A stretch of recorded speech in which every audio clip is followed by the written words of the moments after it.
XDR 981 sa Dipolog, numero 1. Tatak RMN.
Yan usab ang tulumanon nga giuluhan ang kahayag sa pagtuong Katoliko.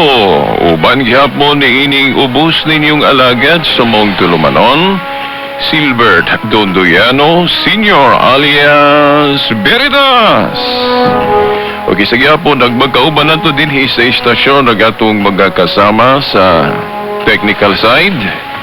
Si kasamang radyoman Dani Luod o usab si kasamang radyoman Tax Ilumba.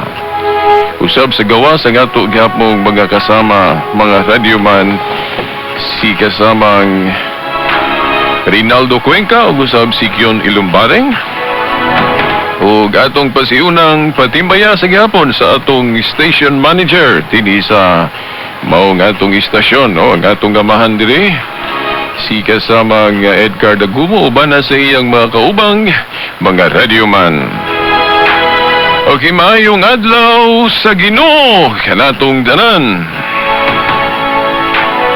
Agatong pizza karon, pizza 23 sa bulan sa Hunyo tuig 2019.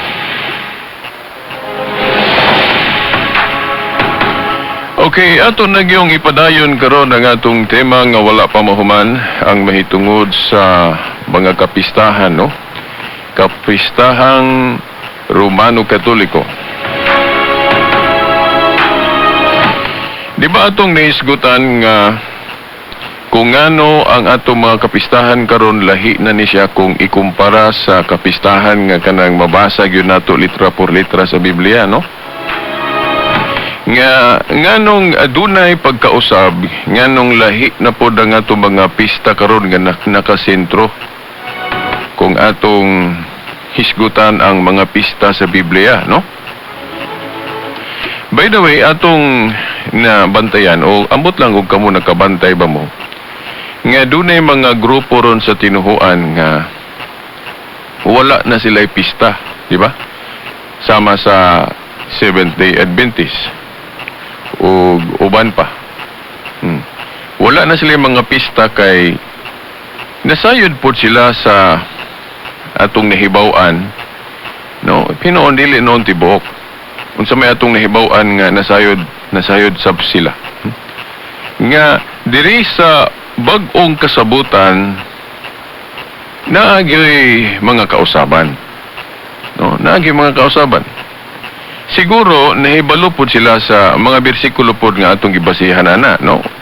Pero ang kana lang kalainan lang gid ba ngano nga dili gyud matibuok pagsabot kung unsa may gikinahanglan sa maong mga bersikulo nga dapat mahibaw-an nga kinahanglan atong dawaton. Di ba? Ngano nga ang Christianity o New Covenant religion, no, diri sa Biblia, doon na gyoy kalainan tungod kay sa tagna ako gining balik-balikon pagpasiuna, no, sa Jeremias kapitulo 31 bersikulo 31 hangtod 32 nga ang bag-ong kasabutan lahi sa daan. Basahan ko ninyo inyong Biblia alang niya tungo pagkahibalo, no? ukba inyong Biblia. Jeremias Kapitulo 31, versikulo 31 ug 32 nga nag-ingon si Jeremias diha nga ang Dios maghimo og bag-ong kasabutan nga lahi sa daan. So, buot ipasabot, inigkatuman na sa bag-ong kasabutan, mag-expect o maghandom gyud tag mga kausaban. Di ba? Now, giisgutan ni Pablo nga unsa ng mga mausab. Unsa ng mga mausab kay naaman po'y mabasa sa Biblia god nga ang balaod sa Dios dili mausab. Di ba mo nang malibog na punta kay maingon ta nga na ay mausab unya maingon pod nga dili mausab. Okay, nagali sa Hebrohanon 12:7 nga tungod kay ilisan ang pagkapari, ilisan usabang balaod. Di ba? Mga igsuon. Hebrohanon 12:7. Kay ilisan ang pagkapari, bot pasabot diri sa bag-ong kasabutan, ilisan usab ang balaod. O, di ba? Akong subayon, buwa ba ko masayop og kutlo? Di ba? Hebrohanon 12:7. Basig na sayop ko og kutlo ba sa sitas.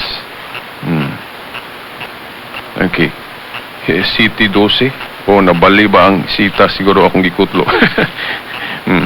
City 12 ari nabali di ay dili 12:7 kundi Hebrohanon Kapitulo 7 versikulo 12 giingon, for the priesthood being changed, there is made of necessity a change also of the law. Di ba? So mao na nga matuman man yun kay naman is Biblia. So kay ilisan ng pagkapari diri sa bag-ong kasabutan, ilisan usab ang balaod. Pero ang pangutana, naaman po'y sitas nga ang balaod sa Dios dili mausab. Na kinahanglan makahibaluta mo qualify ug unsa ng balaod nga dili mausab ug balaod nga mausab. Ang balaod nga gipasabot nga mausab kanang balaod nga ang iyang nature ceremonial o kanang juridical o disciplinary o anything nga balaod nga kung ato bang aninawon maaninaw man na nato kay naagod tay galamhan tagaan taga-alam sa Dios unsa nang pwede mausab o bag-uhon ug ngano pod na tungod pod na sa gahom pod nga gihatag pod sa Dios sa iyang simbahan. Di ba? Ay gyud kalimtay no kanang Mateo 18:18 nga ang simbahan sa Dios gitagaan og gahom sa pagdili og pagtugot. Sa katugyong in English gyud unang hubad gyud gingon to bind and loose no Mateo 18:18. Ang simbahan pinanguluhan sa of course mga lideres no ang una gyud nga mga leader nining maong simbahan gipili ni Kristo mga apostoles man di ba sa Mateo 18:18 giingnan ang mga apostoles sa Ginoo nga ang inyong idili diri ta idili nako sa langit ang inyong itugot sa King James version nga karaan gyud giingon to bind og loose unsa kunoy kung atong ubaron kung unsa kunoy luagan o gapuson sa mga apostoles diri sa yuta luagan o gapuson usab sa langit no now kung atong tun-an ang kana bang tradisyon o huna-huna sa mga Hudiyo unsay pagsabot anang pag kana bang to bind and loose now authority na nga iya sa Dios. Di ba? Kung atong basahon ng proverbio, Revelation chapter 3 verse 7, nga ang simbolo ana nga maghupot ka ana nga gahom o authority, Yahweh. Yahweh. O Yabe. o Key. Di ba? Kunya, gipasabot anang bersikulo ha, pinadayag 3:7, ang Diyos may gahawid ana, no? Si Kristo, ang Diyos gahawid anang pagdili o pagtugot nga gahom. Giunsa na paggamit ni Kristo pananglit ng gahom niya no kay Dios man siya pagdili og pagtugot. Kanang gahom sa pagdili og pagtugot pwede na mag-usab-usab.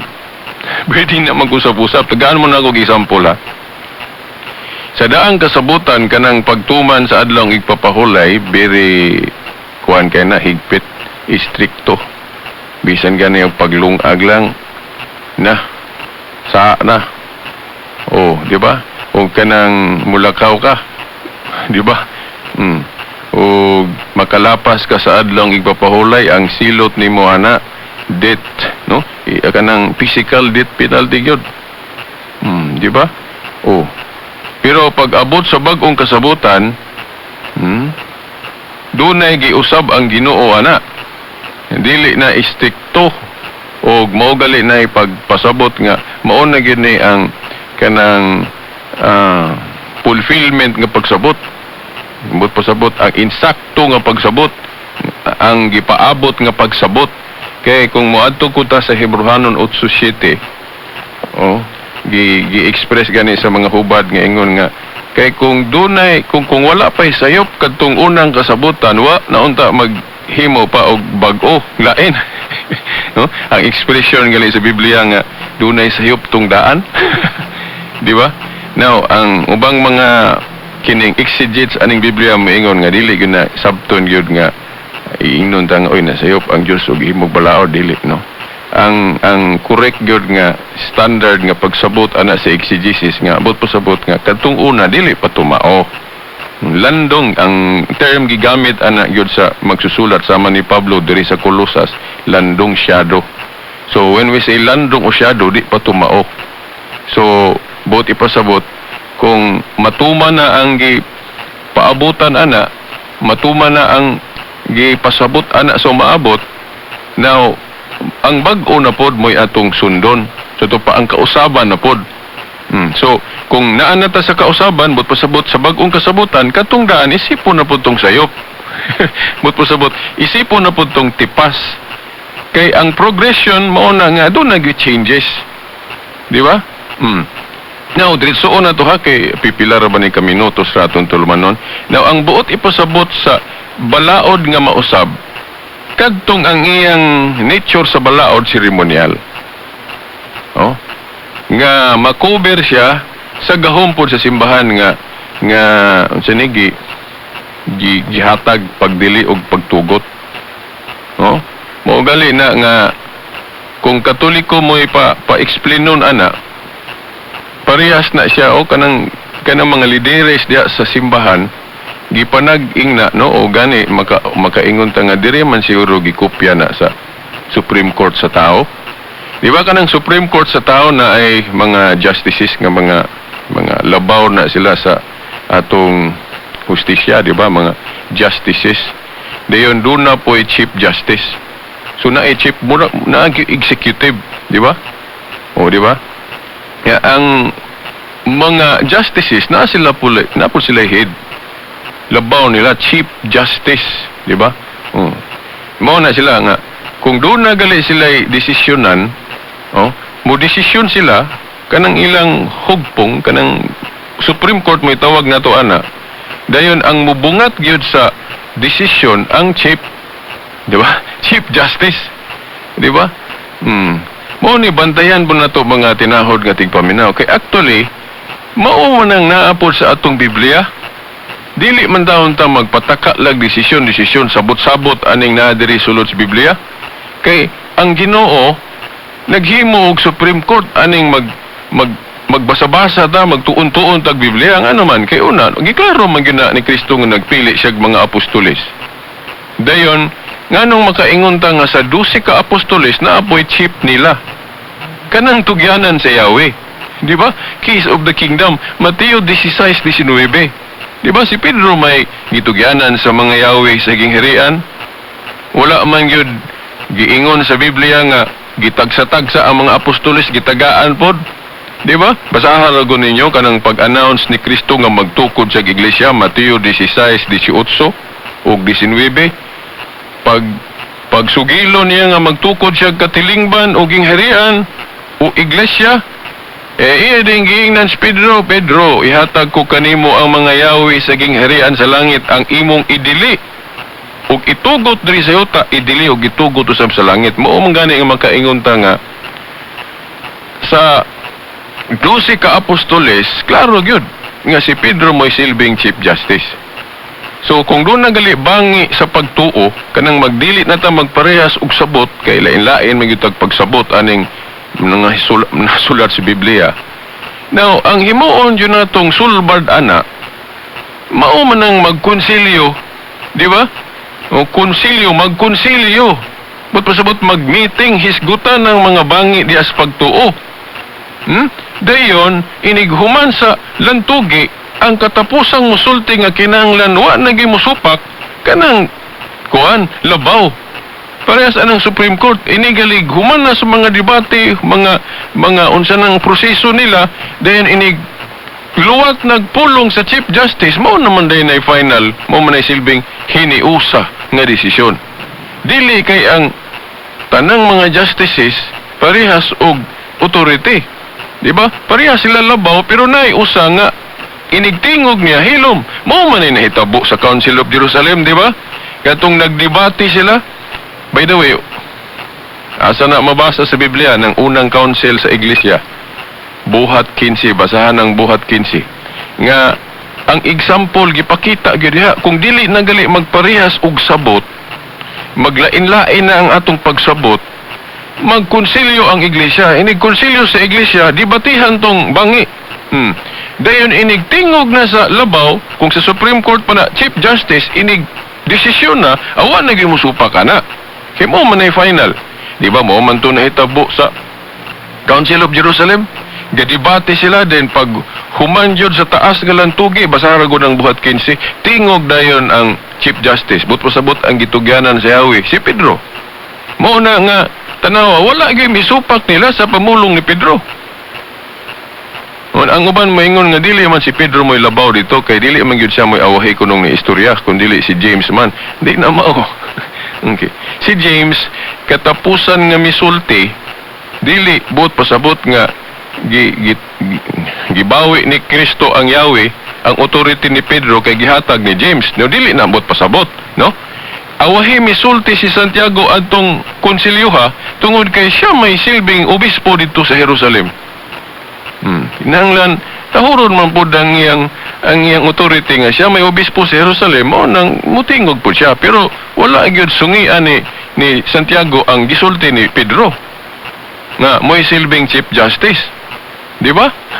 Wa gyud niya sungia. Gani hinoon kay sa atong pagtuon pod sa unang council sa iglesia, wala pod nila gyud gi purely Christian ang ilang desisyon. Napay gisagol nila sa mga Jewish custom para sa anang dili pagkaog-dugo. Di ba? Oo. Pero kana later councils agian ng authority sa mga obispo, kay mga obispo man gyud nakasunod sa katungdanan sa mga apostoles. Kung tan-aw na tong history sa Council of Florence, gi desisyonan nga kay hinog naman kayo ang Christianity, lambo naman kay singatanan, daghan na mga sakop, mao nang gi-pronounce sa Council of Florence bisan ganitong sa Laodicea 363, around that 360 AD, nga ilan na yung gi-pronounce nga dili na ta mag-Judaismo. Kristiyano naman ta, but pasabot ang sundo na to, lunlon kadto na lang yung gipangtudlo ni Kristo diya sa gospel. Di ba? Mao na hinungdan nga nganong gipang-ilisdan na nato. Kadto mga Jewish nga mga practice nga mga pista, gipang-ilisdan na po natog bag-o. Mao na hinungdan kay bag-o naman. Di ba? Basahan ninyo Colosas 2:14-17. Pero sa unang konsilyo sa Jerusalem, naapagi Jewish nila nga baruganan nga ilang gipadayon. Pero dili sa mga Catholic exegetes, mga kinibang mga otoridad na to sa pag ining pakli anig sabot anig yung Biblia unsay gyud atong tuhuan, moingon sila nga temporal restriction tong pagdili sa pagkaog-dugo. Pero naan na gyud sila giusab gyud pras anang dili na isipon ang mga hintil nga mahugaw kay gihinluan na dayon unsa pa kanang ang tuli dili na requirement, dili na himuong entrance sa kingdom. Gani kung atong sabton jud ang tibuok New Testament, giilisan na ng tuli og bunyag, no? Matud pa ni Pablo sa Colosas 2 bersikulo 11 ug 12. So doon na gay pag-usab, hinay-hinay nga pag-usab. Pero kanang pagdili sa pagkaog dugo, wa pa na nila giwala, di ba? Oh. Pero dili na universal teaching ni Jesus Christ, kay kung maingon ganitag universal teaching, naagyo na sa mga wali ni Kristo. Niya kung mobasa ta ni Kristo sa iyang mga wali sa New Covenant sa Marcos 7, sus klaro man gyud nga wa gyud gi-apil ni Kristo ng kosher law. Di ba? Kosher law kanang etong sa kosher law gali, di ba, naman na sa Levitico sa daang kasabutan nga isipong mahugaw ng baboy isdang walay himbis tugod sa panang gipangdili sa pagkaon diya kanang dugo gani dili na gyud no ipakaon sa daan. Pero gani kanang pagdili sa pagkaog dugo dili man gyud na siya gyud absoluto nga gidili bisan sa daang tugon gyud tibuok. Ngano man kay naay panahon nga ila ang kanon, basahan ninyo sa Levitico 10:18. No daan pagali ng kasabutan. Naay panahon nga kanon nila ng dugo. Of course, ugon sa tuy gipangsulti dito nga instruction. Pero naagi pagkaon sa dugo, daan ang kasabutan nga gidili gyud na siya, di ba? Oh, Levitico 10:18. Basahan na yung kaon nila na. So, dili na siya universal teaching. Murag part na siya sa disciplinary o pwede po na tawag og seremonyal lang gyapon ang part nga balaod. Oh. So mao na. Pero sa Council of Jerusalem, gidili paghapon na nila not because nga gitudlo na ni Kristo sa New Covenant. Oh? Wala na magtudlo si Kristo ana. Ang rason nga gidili pa na nila tungod sa rason hinungdan nga pag-respect sa Jewish custom. Nga wala nila giura-urada tanan ba gigulpe nga giwala tanan. Pero ang simbahan gud gatubo galambo mo nang hinahinay giwala ng mga Jewish custom kay pulihan na gyud nga bag-o. Kay bag-o na kung kasabutan mao na nga sa Council of Florence tigom sa mga obispo gidesisyonan nga oy kay naaman tay gahom sa paglugak, paghubad, paggapos, pagdili og pagtugot. So approve ni sa langit kay klaro man ang atong gahom nga giingon ni Kristo ang inyong idili og itugot diri sa yuta idili og itugot sa langit. Mao nang sa Council of Florence giingon nga oy kanang pagdili sa pagkaog dugo ato na nang wadon. Natay authority ana kay kung ibase nato sa New Covenant teaching ni Jesus Christ wala na nagiapil kani sa kalanon. Ang kahugaw gyud nga gipasabot ni Kristo nga kinahanglang mag-iwas ta ato yung likayan kanang atong mga kinaiya. Kanang mga kinaiya nato. Oh, di ba? Basahan ra gud ninyo ng Marcos 7 nga ang kahugaw diha nga gipasabot ni Kristo mahitungod sa pagkamatarong kanang kahugaw nga gikan sa sulod nato kanang mga batasan nato nga dili maayo.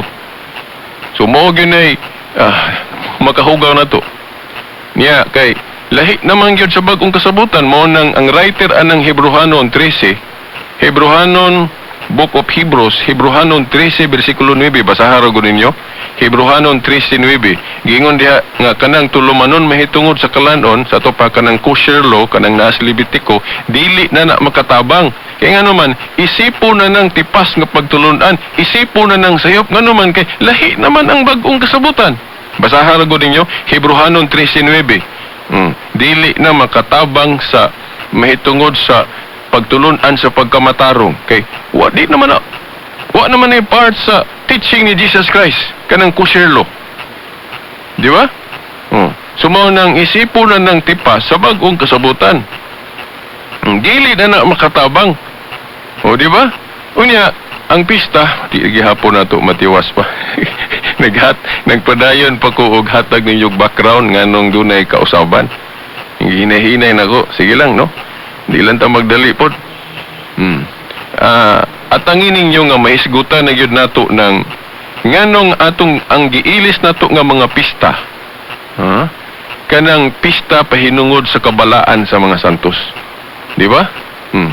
Now, muhatag ko ninyo clue. Kay ang pagtulunan gud ni Kristo mahitungod sa pagkamatarong, di ba? Giklaro man na niya sa Marcos 7 nga bantayan ng mga kinaiya nato nga hugaw, di ba? Oh. But pasabot, ang pagtulunan ni Kristo sa New Covenant nakasentro gyud sa kaputli kinaiya sa tao. Sa to pa, kabalaan sa tao.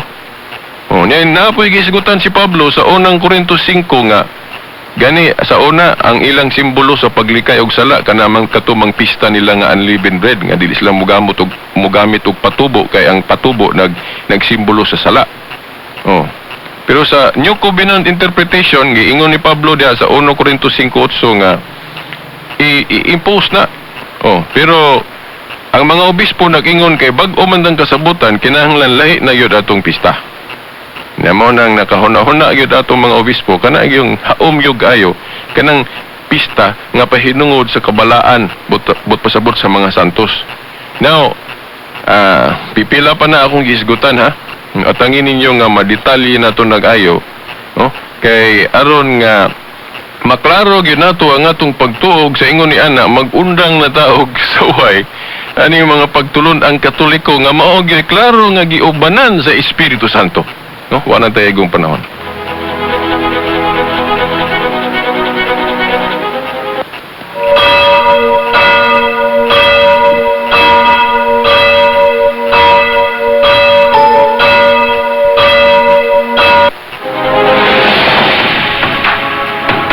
Okay, sanglit, wala naman tayong panahon, mga higala, ay kalimot karong alaon na basin makaapil po ta sa sangka sa katarungan, no? At ang ipon ninyo alaon na sa hapon. O alas 8 gabi, no, sa programa po sa grupo sa Catholic Faith Defenders. Okay, wala naman tayong panahon. Sa ngalan na lang sa atong mahal nga inahan, Mother Mary, mga kadagkuan sa atong simbahan, hangtod sunod Domingo pohon sa mga oras ug istasyon. Sa ngalan sa Amahan, sa Anak, sa Espiritu Santo. Amen.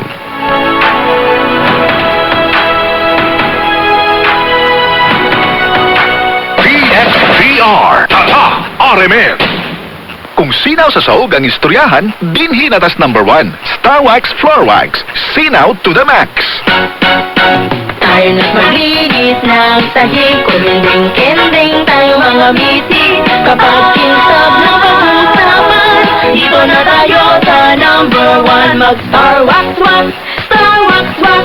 Yan ang kinsab ng tuta max, max, max. Star Wax, ang number 1 floor wax. Na-water per formula. Bisan mayaban og tubig, mubalik kong sinaw sahog. Mag-Star Wax Wax, Star Wax Wax. Star Wax, dili mahugdas. Star Wax ang number 1 kinsab na tuta max. Star Wax Floor Wax, ang number 1 floor wax. Manufactured by ACS Manufacturing Corporation. ISO certified. World-class quality. Doon ay magpamatuod, kalabutan gihapon sa iyang paggamit ang Kidicare. Ako de si Aldrin Balatian, taga Lumbay.